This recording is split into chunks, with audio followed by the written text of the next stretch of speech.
clignotant. Ah ouais, d'accord, c'est la sortie. Ok, là, il faut que j'écrase personne. Aïe, aïe, aïe, aïe. Dans cette vidéo, je vais vous présenter des concept cars, des prototypes écologiques. Je vais même en conduire un. Il y a une course qui se déroule derrière moi. Salut à tous, c'est Adrien et on est à l'éco-marathon de Shell à Londres. C'est parti!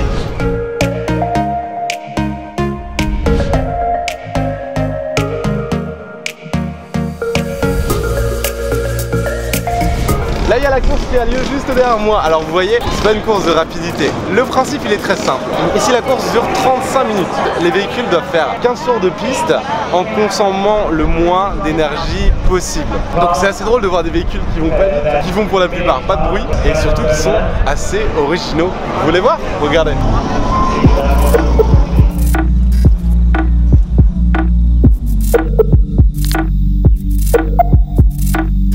En fait, l'éco-marathon Shell existe depuis des années et il est aussi fait pour sensibiliser les gens à être éco-responsables, à renseigner sur les nouvelles sources d'énergie.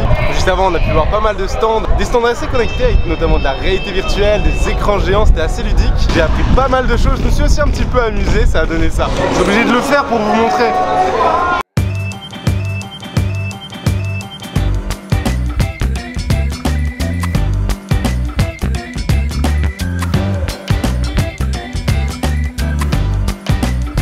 Ici, on a un stand de coloriage, mais c'est vachement ludique pour les enfants. Ils créent leur véhicule et la suite va vous surprendre. Et regarde, mon véhicule, il est là. Super. On peut peut-être le faire tourner aussi. Yes. Donc c'est bien en fait, c'est pour que les enfants voient un petit peu les différents types d'énergie qui sont disponibles. Et puis c'est super ludique, ça permet de parler d'écologie aux gamins, c'est cool. Mais avant de démarrer la course, qu'est-ce qu'il faut faire? Faire le contrôle technique, ça se passe juste derrière moi. Il y a différentes étapes, en fait, les véhicules sont contrôlés par les équipes de Shell. Parmi les étapes, qu'est-ce qu'il va avoir? On va vérifier les freins, on va vérifier le klaxon, on va vérifier le poids du véhicule avec son pilote. En fait, c'est notamment des normes de sécurité qu'il faut respecter pour pouvoir concourir dans la course.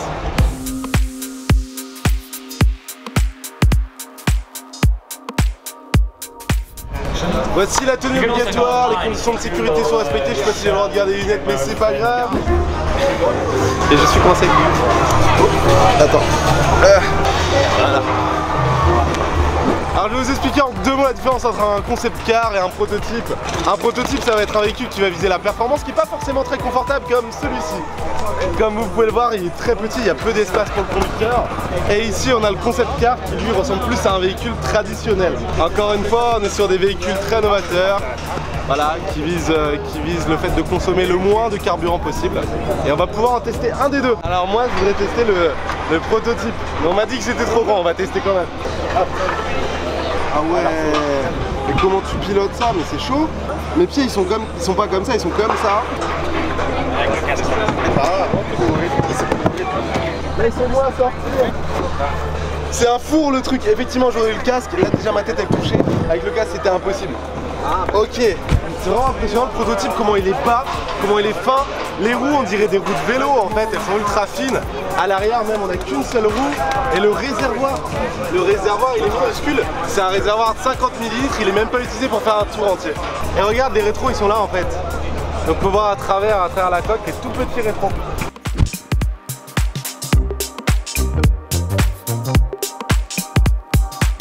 On n'a pas beaucoup de place donc. Je sais même pas où est l'accélérateur, j'ai pas conduit depuis 3 ans.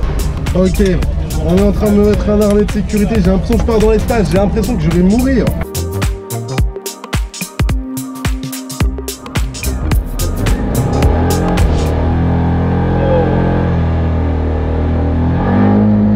Oh sa mère.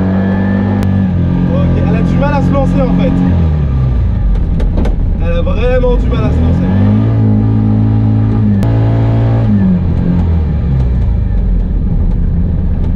Il n'y a pas de clignotant, ah ouais d'accord, c'est la sortie. Mon casque, il tape le haut. Ok, il y a un dodan. Aïe, aïe, aïe, aïe. Aïe. Ok, là il faut que j'écrase personne.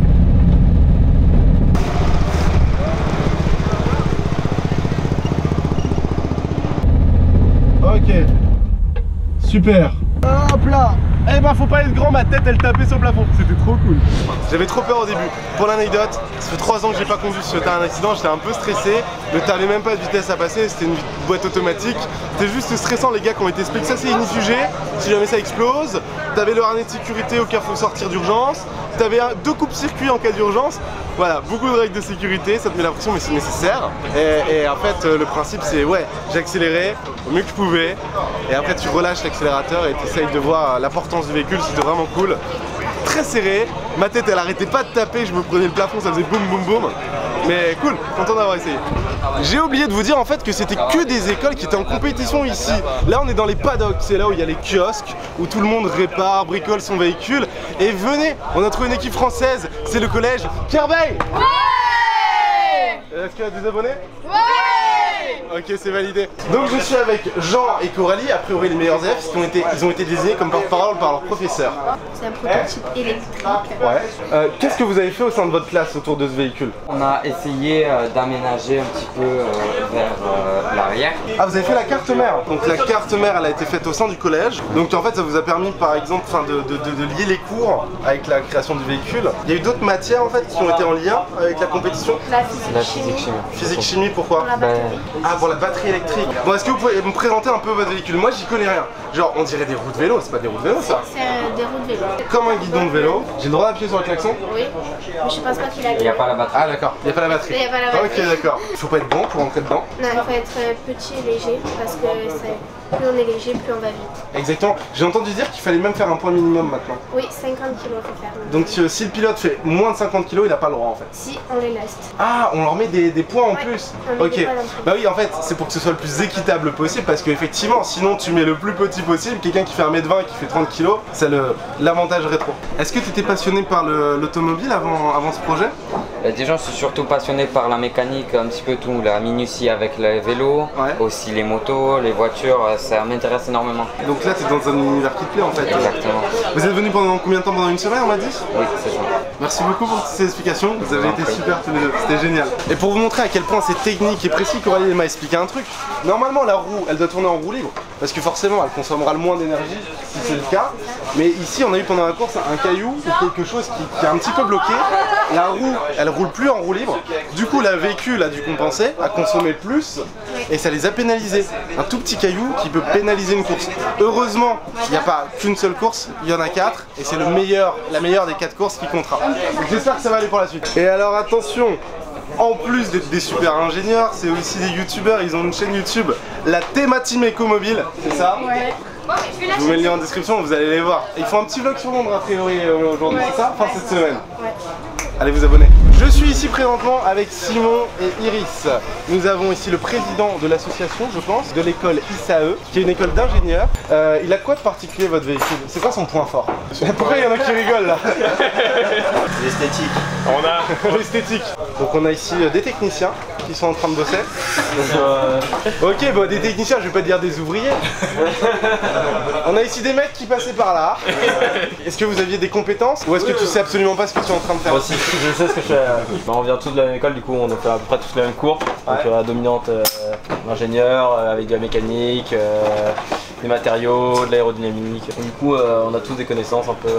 Et ces connaissances justement elles permettent d'appliquer sur des cas concrets, ouais. Exactement. C'est ça qui est très intéressant, c'est qu'on peut appliquer tout ce qu'on apprend sur notre prototype.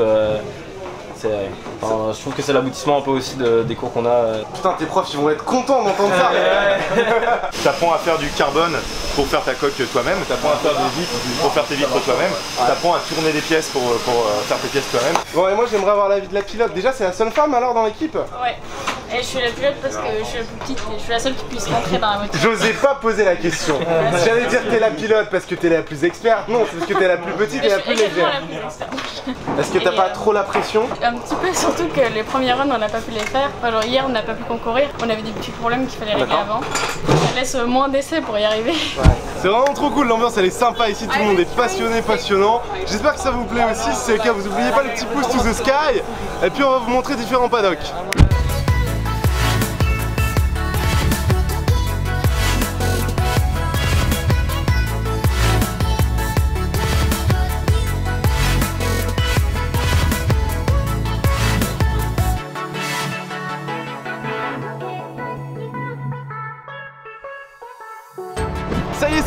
Me posez pas la question pourquoi j'ai mon portable, nous sommes actuellement en live sur Instagram. N'hésitez pas à me suivre d'ailleurs sur les réseaux sociaux qui sont dans la description. C'était un vrai plaisir de découvrir l'éco-marathon de Shell. C'est un univers que je connaissais pas, j'ai appris plein de choses, j'en ai découvert pas mal. On a découvert des prototypes qu'on n'aurait jamais vu avant, on a rencontré des vraies équipes de passionnés. Merci beaucoup à Shell pour l'invitation, on s'est vraiment amusé. Et c'est normal, la vie c'est vraiment un jeu, alors amusez-vous bien. Ciao. Et c'est pour les gamins en fait, mais je...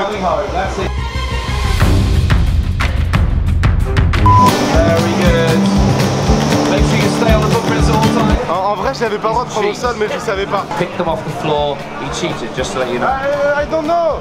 Okay, j'ai triché. Mais je savais pas.